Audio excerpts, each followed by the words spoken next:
meu nome é Camila, sou psicóloga clínica, aqui atendo na cidade de Fortaleza, no bairro da Aldeota e faço atendimentos online. Meu público prioritário de atendimento é adulto e também psicoterapia de casais. Hoje eu quero trazer para a nossa conversa em terapia, sempre focando na questão dos relacionamentos, algo sobre relacionamentos abusivos. Há um tempo atrás eu fiz um post sobre relações destrutivas e respondia a um questionamento que eu também me fazia, né, que era o porquê das pessoas se manterem em relações abusivas, destrutivas, e por que era tão difícil de identificar. Lá a gente conversou um pouco sobre a questão do abuso ser algo que é muito gradual, que não acontece de uma vez só, mas é muito gradual, e que também uma relação que tem um cunho abusivo, ela é extremamente sutil. Então é muito difícil de identificar pela sutileza da relação que se promove como abusiva. É claro que a gente também deve identificar quais são as questões sociais, né? Ou mais precisamente o que está envolvendo o coletivo, que justifica algumas formas de relacionamento amoroso ou de cunho mais amoroso, da forma como a gente está discutindo aqui das relações mais abusivas, destrutivas. Mas hoje eu queria trazer para a nossa conversa algo sobre a permanência, né? O que promove ou o que faz uma pessoa permanecer ou ainda permanecer numa relação dita destrutiva ou numa relação abusiva. Para a gente responder essa pergunta, é preciso a gente conhecer a estrutura ou o mecanismo comportamental da pessoa que se mantém numa relação destrutiva. Se fala muito na literatura de mais casos de abuso que envolvem mulheres como vítimas do que homens. Mas nós sabemos que as relações abusivas não se limitam à vítima como à figura feminina ou à mulher, mas qualquer pessoa, homem ou mulher, pode se envolver numa relação abusiva ou destrutiva. Para a gente entender um pouquinho a estrutura emocional de uma pessoa que está ou permanece numa relação abusiva, a gente tem que entender um pouquinho como que ou como que são as características dessa pessoa como indivíduo. Geralmente, e aí em psicoterapia e em psicologia a gente não fecha nada, a gente pode até fazer muitas pesquisas, estudar muito, é algo que se repete nesses formatos, mas a gente não pode fechar nada, porque senão a gente estaria fechando o humano, e cada indivíduo é único. Mas geralmente são pessoas que têm uma baixa autoestima, são pessoas que acreditam ou têm um conhecimento ou um entendimento do que é uma relação amorosa a partir de um viés, de um ideal, que a gente já conversou aqui em outras conversas, ideal romântico, né? E nesse ideal romântico cabe a possessividade. Se vocês quiserem, vocês podem ver um vídeo meu que eu falo sobre ciúmes e como que o ciúme pode sair de um nível dito, entre aspas, normal, para um nível dito patológico. E nesse envolvimento que uma pessoa pode ter com outra e que se mantém numa relação mais destrutiva, geralmente tem um caráter que aparece de um certo ciúme, só que muito mais um ciúme patológico, que pode ser confundido como zelo, como cuidado, que eu já fiz posts falando sobre ciúmes, e geralmente se confunde como zelo, como cuidado e como uma forma de amor. E o que leva uma pessoa a estar numa relação onde o ciúme patológico, aquela coisa de uma certa dificuldade do indivíduo ser mais autônomo, ele está quase que sendo perseguido por esse outro, e ele não sai disso. Por Por que ele não sai disso? Porque ele não consegue compreender essa dinâmica, ou às vezes compreende essa dinâmica, mas mesmo assim não sai disso. E geralmente tem essa característica de acreditar no ciúme como uma prova de amor e ao mesmo tempo ter uma idealização. Como? Nós sabemos que as relações amorosas, elas carregam correlações com a nossa estrutura primeira, que são as primeiras relações que estabelecemos com os cuidadores ou os responsáveis, os pais. Então, a relação afetiva sexual, ela tem essa característica de um retorno dessa busca por essa exclusividade. E para algumas pessoas que estão montadas dentro dessa relação mais abusiva, pode interpretar o caráter do ciúme patológico como uma prova de amor, né? Ou como algo de eu sou especial, porque essa pessoa gosta tanto de mim, essa pessoa cuida tanto de mim, essa pessoa está tão próxima de mim, está tão zelosa por mim. E eu não estou dizendo aqui, gente, que isso pode ser uma característica muito simples de identificar. Ao contrário, isso pode ser um mecanismo bem inconsciente. Então, de se sentir especial, de se sentir essa pessoa, né, tão especial que o outro zela tanto, cuida tanto. Então, tem esse viés aí do ciúme patológico sendo visto como algo especial e diferente. Tem também, em muitas relações abusivas, uma dependência emocional ou dependência financeira, inclusive, né? São aquelas pessoas que não acreditam que vão conseguir sobreviver sem aquele abusador ou aquela abusadora. Acreditam também que essa relação pode ser a única relação possível que elas podem viver. Uma relação especial, uma relação em que depois de muitas brigas, de muitos conflitos, há sempre um momento de muito romantismo, de muita idealização, de muito cuidado, de muito zelo. Né? Então, por pior que possa parecer as cenas em que essa pessoa acaba sendo vitimada, depois ela tem muitos momentos de prazer com o abusador, com aquela pessoa que está no lugar de abusador, ou possível abusador. É sempre importante a gente refletir que é uma díade, né, gente? Existe um elemento que depende do outro elemento. Não existiria abusador se não houvesse o abusado. Então, é realmente um mecanismo que eu chamo de chave e fechadura. Um vai se correlacionar com o outro. Então, tem esse viés desse ciúme patológico que é visto como um ideal de amor, como eu sou especial e como eu sou exclusivo ou exclusiva. Tem esse lugar da dependência emocional ou a dependência financeira. Às vezes, também por trás de uma relação destrutiva, tem um controle. Como assim? A vítima controla o abusador? Sim. Muitas vezes por uma necessidade de ser essa figura que vai cuidar desse outro. E que esse outro não vai, ou essa outra, enfim, não vai conseguir sobreviver sem o meu cuidado e o meu zelo. Como que essa outra pessoa vai ficar se eu não existir? Então, a gente precisa olhar e observar, né, essa pessoa como um único, observar quais são as crenças que essa pessoa tem sobre o que é o amor, as crenças que essa pessoa tem sobre as relações amorosas, como que esse mecanismo funciona e acontece exatamente com ela, porque o que move algumas pessoas a buscar terapia é quando os padrões relacionais começam a se repetir. E o que mais a gente promove na psicoterapia é a busca por interrogações.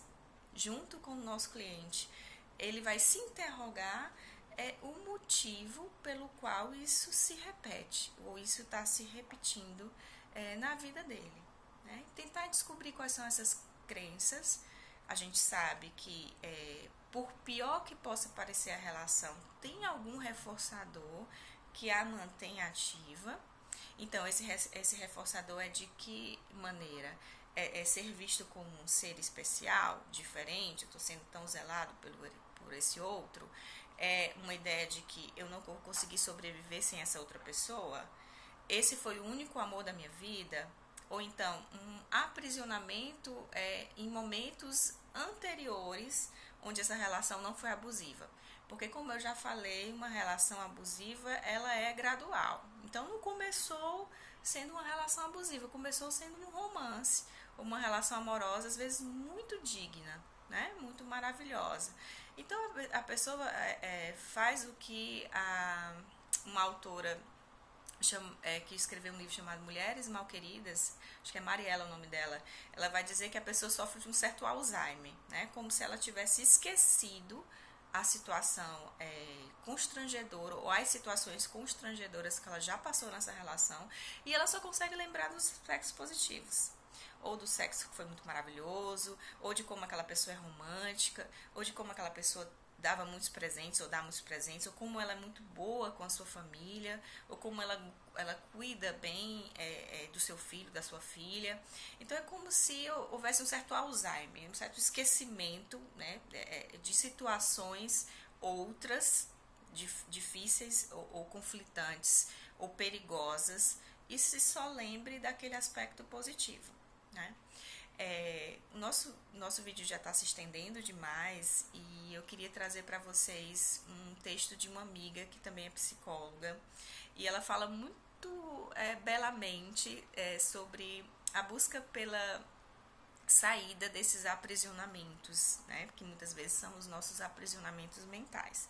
Acho que cabe para essa questão das relações, né? Das relações destrutivas e como e buscar essa tentativa de sair disso. O nome dessa minha amiga chama-se Érica, ela é psicóloga clínica e atende aqui em Fortaleza também. Eu vou aqui ler o texto dela. Saia de Alcatraz.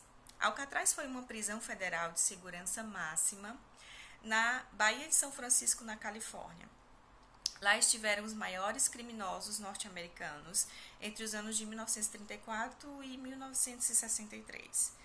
Lendo sobre as fugas dos irmãos Anglin, cerca de um ano antes do seu fechamento, vieram-me as reflexões. Como psicóloga clínica, em contato com a alma do outro e também como uma vivente dessa vida, sou levada a crer que todos nós passamos por uma Alcatraz em algum ponto da vida. São hábitos, comportamentos, vícios nos quais estamos presos, relacionamentos que não nos fazem mais crescer, empregos que nos esgotam ou não mais desafiam, etc. Parece apenas eventos do mundo, mas são também ecos dos nossos personagens interiores. Sim, caros, o outro só pode fazer conosco aquilo que nós permitimos. Assim, nossas prisões estão ligadas a crenças limitantes que temos ao nosso próprio respeito. Minha experiência clínica, por motivos que jamais chamarei de coincidência, é majoritariamente formada pelo acontecimento ou acompanhamento de mulheres. Mulheres, em sua maioria, presas em sua Alcatraz pessoal, particular, encarceradas em seus complexos, seus corpos, suas relações, desconectadas de sua natureza criativa, de sua agressividade, de sua potência. Mulheres boas demais, que se preocupam mais com a forma do que com a essência. Flores com pétalas bonitas, agradáveis aos olhos de quem vê, mas com caules finos e frágeis. Parecerem admiradas e aceitas pelos demais, calaram a própria voz e tiveram seus instintos danificados, atrofiados, tornando-se presas fáceis para os predadores. Tiveram suas pétalas perfuradas, foram subtraídas, porque traíram-se. Para protegerem-se, trancaram-se numa redoma de vidro e, sufocadas e reclusas, perderam as suas trocas com a vida. Estar com a alma dessas mulheres é um ofício profundo. Todas elas me fizeram olhar para a minha própria inércia, medos para minha própria prisão de segurança máxima, fazendo-me ir além. Se eu quisesse realmente ajudá-las a encontrar as suas rotas de fuga, eu mesma precisava encontrar a minha. Assim tem sido no meio da tempestade, num cambaleante bote salva-vidas. Na rota, você terá que aprender a contar com você mesma. Precisará ouvir e agir de acordo com a sua intuição. Precisará afogar a ingenuidade e ser mais calculista. Precisará deixar no calabouço a boazinha e sustentar o lugar de mar de alguém ou para alguém. Conhecedora de sua verdade, não verá mais vantagem em trair a si mesma em nome de ser a necessária, pois foi precisamente isso que lhe partiu ao meio. E tudo bem, pois ao longo do caminho compreendemos que só podemos ser verdadeiramente boas e doar verdadeiramente quando somos inteiras. E este é o nosso propósito agora. Remenda a remenda, na nossa jornada de resgate, selamos uma aliança com nós mesmas e fortalecemos a cada vez que nos damos o amor, o cuidado e a proteção que antes esperávamos de alguém, num cavalo branco ou de qualquer outro, esse outro com letra maiúscula, a quem demos o nome de poder porque estávamos cindidas, porque estávamos carentes e vulneráveis, despersonalizadas diante do desejo do predador. Porém, com uma profunda consciência de nossa condição de presa, podemos reunir todas as nossas habilidades de defesa e escapar. Cientes e responsáveis por nossa própria fragilidade, nossas próprias fragilidades, e essas são agora o nosso interesse. Não as entregamos mais a alguém idealizado. Não fantasiamos mais uma cena de redenção onde somos passivamente salvas e não douramos mais a pílula. No caminho ativo e solitário da verdadeira redenção são os nossos instintos, que sempre estiveram ali, que nos salvam. Precisamos ter a coragem de falar o que pensamos, de ser quem somos. Ser autêntico vem sim com o preço de alguém não gostar de nós. Mas, se para termos que esse alguém precisamos estar numa redoma fora do alcance da vida, teremos perdido a nós mesmas, ou nós mesmos.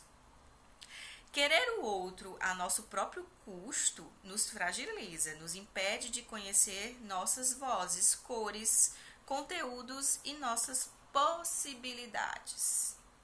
Libertas, sabemos que a única maneira válida de sermos amadas e por quem realmente nós somos, é por quem realmente nós somos. Sendo assim, ousemos nos desligar do que nos submete, de amigos que só aparecem para nos sugar, de homens que se dizem fortes, mas que não suportam ser questionados, de qualquer situação que nos cale. Nossas necessidades e opiniões não são entes inadequados ou criminosos para estarem presos. Tenhamos o hábito de realizar uma consulta honesta conosco para saber se queremos dizer sim ou não. Pode doer, mas só assim iremos robuster. A robustez da alma vem, sim, com dores, mas teremos nos tornado árvores frutíferas com caules grossos. Aí aqui ela colocou a imagem da prisão, você está dando para ver, de Alcatraz. O nome dela é Érica Machado, ela é psicóloga clínica e atende aqui em Fortaleza. E para finalizar esse vídeo de hoje, se vocês tiverem acesso ao YouTube, tem um documentário, chama-se Meu Relacionamento, se eu não me engano, é Meu Relacionamento Abusivo. Esse documentário está disponível no YouTube, são 45 minutos mais ou menos de duração do relacionamento abusivo. E lá tem vários depoimentos de mulheres que passaram por situações de abuso. E mais do que ter a consciência de conseguir identificar que está numa relação abusiva, encontrar forças, né, para conseguir se remendar, como ela bem coloca no texto dela, e encontrar raízes a partir de si mesmo, a partir de si mesma. Esse caminho não costuma ser um caminho rápido, nem um caminho fácil, mas sem dúvidas é um caminho de questionamentos internos e de buscas por melhoria. Acho que a busca maior do humano é essa, né? Conhecer a si mesmo e poder se estruturar ou se formar a partir de um outro viés diferente do que o que já foi, do que o que está. Então, a nossa conversa fica por aqui e eu espero então encontrar vocês no próximo vídeo. Tchau, gente!